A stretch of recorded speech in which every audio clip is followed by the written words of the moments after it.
Hello तो Radhe Radhe, welcome back to our channel Shubh study Dham. जैसा कि अपन को पता है, अपन ने पहले अरब सागर की नदियाँ पढ़ ली है, आंतरिक प्रवाह पढ़ लिया है। अब बंगाल प्रवाह पढ़ने जा रहे हैं।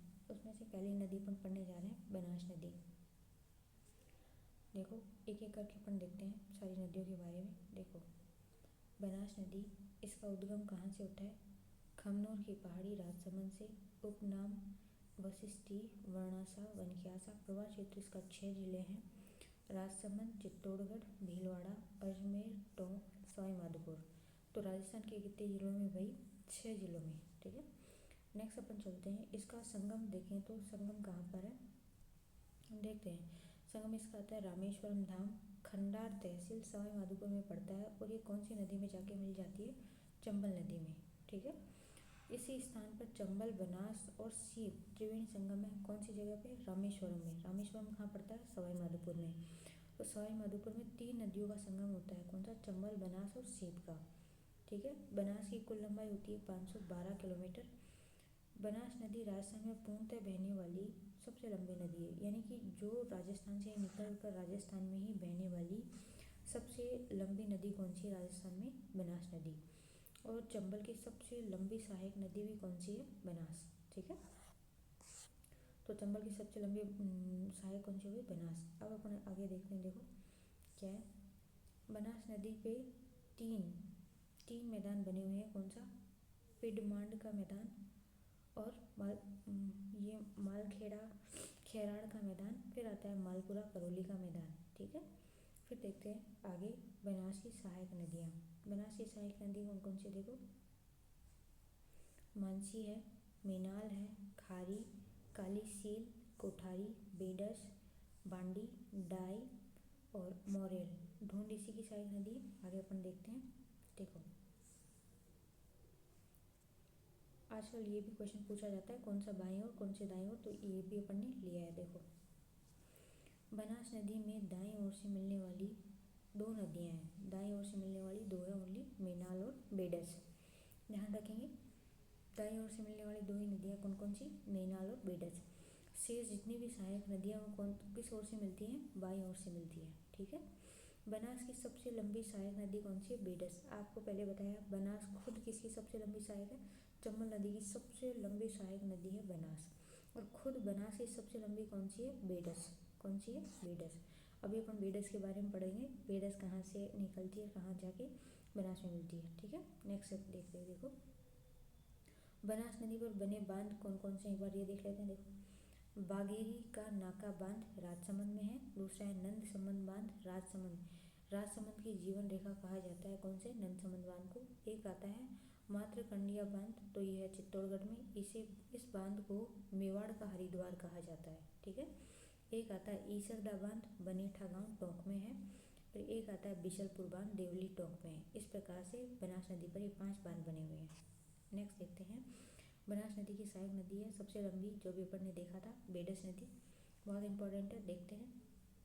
पहली बात तो ये कितने जिलों में बहती है? 3, उदयपुर, चित्तौड़गढ़ और भीलवाड़ा। ठीक है, संगम देखो तो ये होता है बिगोद भीलवाड़ा के समीप बनास में मिल जाती है, क्योंकि बनास की सबसे लंबी सहायक नदी है। आगे देखते हैं, उद्गम स्थल से लेकर उदय सागर झील उदयपुर तक इसे आयड़ के नाम से जाना जाता है। यानी उद्गम स्थल से इसका नाम तो आयड़ है।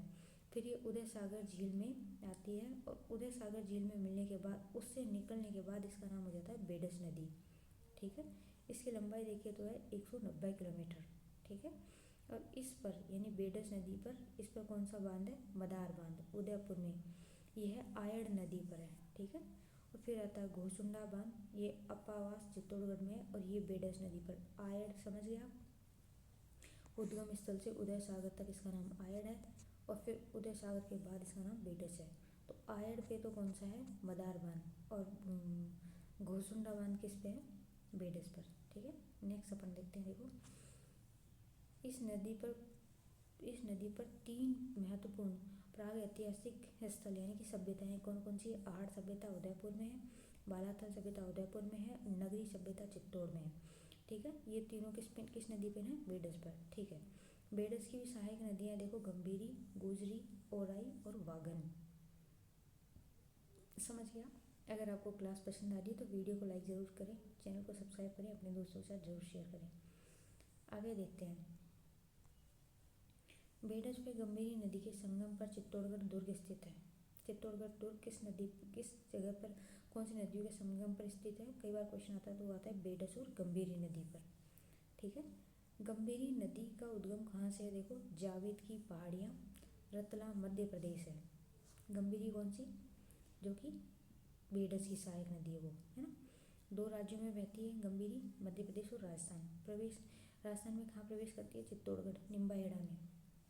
ओनली चित्तौड़गढ़ में ही बहती है और चित्तौड़गढ़ दुर्ग के पास बेडज नदी में मिल जाती है। ठीक है, आगे देखते हैं अपन। बनास की दूसरी सहायक नदी कौन सी है? मेनाल।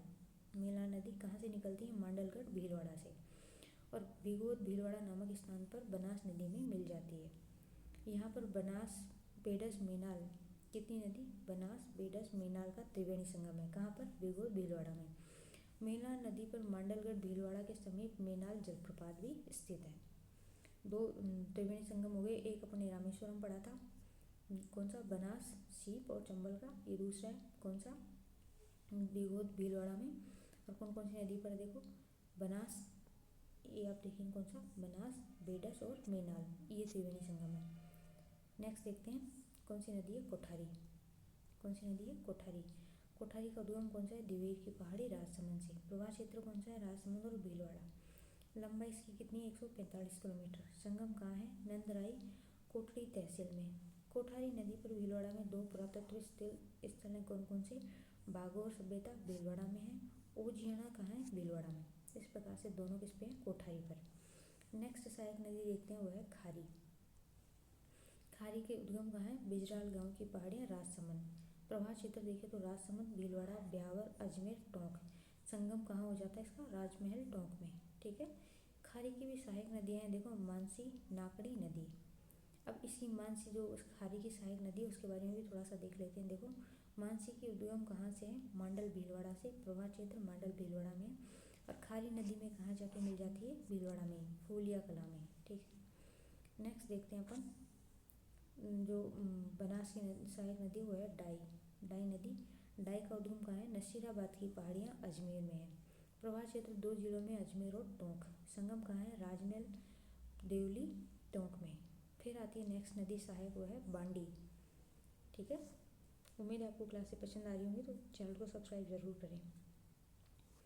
बांडी नदी पे देखो कौन सा है? उद्गम कहाँ पर है? सामौद की पहाड़ी है, जयपुर में। प्रवाह क्षेत्र देखें तो जयपुर और टोंक। और संगम कहाँ पर हो जाता है बनास में इसका? देवधाम, टोंक में। ठीक है, नेक्स्ट अपन देखते हैं फिर मानसी नदी। कौन सी? मानसी। मानसी का उद्गम होता है सिलोरा पहाड़ियाँ, कहाँ पे? किशनगढ़, अजमेर में। प्रवाह क्षेत्र इसका अजमेर और टोंक में। संगम कहाँ पर है? देवधाम, टोंक। और ये देखो बनास नदी, इसको आप एक बार करनी है, बनास नदी में इसका संगम हो जाता है। फिर आती है ढील नदी। ढील का उद्गम कहाँ है? मालपुरा की पहाड़ियाँ, टोंक में। और इसका प्रवाह क्षेत्र कहाँ है? सवाई माधोपुर, टोंक। संगम इसका कहाँ होता है? सवाई माधोपुर जिले में, बनास नदी में मिल जाती है। नेक्स्ट अपन देखेंगे कौन सा है? काली सील। काली सील है। काली सील का उद्गम कहाँ होता है? सपोट्रा की पहाड़ियाँ, करौली में। प्रवाह क्षेत्र इसका करौली, सवाई माधोपुर है। संगम है सवाई माधोपुर जिले में ही, बनास नदी में मिल जाती है। बनास नदी में बाईं ओर से मिलने वाली अंतिम नदी है ये। ठीक है, एक और इम्पोर्टेंट क्वेश्चन इसमें देखते हैं। कई बार पूछता है कि कैला देवी का मंदिर कहाँ पर है? करौली जिले में। करौली जिले में किस नदी पर है? तो कौन सी नदी है? काली सील नदी पर। ठीक है, फिर आता है नेक्स्ट मोरेल। कौन सी नदी? मोरेल नदी। मोरेल नदी किसकी सहायक है? बनास की। तो इसका उद्गम कहाँ से? चैनपुरा की पहाड़ियाँ, जयपुर। प्रवाह क्षेत्र देखें तो जयपुर, दौसा, सवाई माधोपुर है।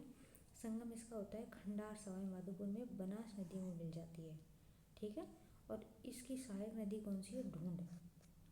मोरेल की सहायक कौन सी है? ढूंढ। यानी ढूंढ किसकी सहायक है? मोरेल की। और खुद मोरेल किसकी सहायक है? बनास की। तो इस प्रकार से बनास की सारी सहायक नदियाँ और बनास नदी के बारे में अपन ने पढ़ लिया है। एक एक करके आप देख सकते हैं, और जितना इम्पोर्टेंट था वो अपन ने इसमें देख लिया है। अगर आपको वीडियो पसंद आता है तो चैनल को सब्सक्राइब ज़रूर करें, अपने दोस्तों के साथ शेयर करें, वीडियो को लाइक करें।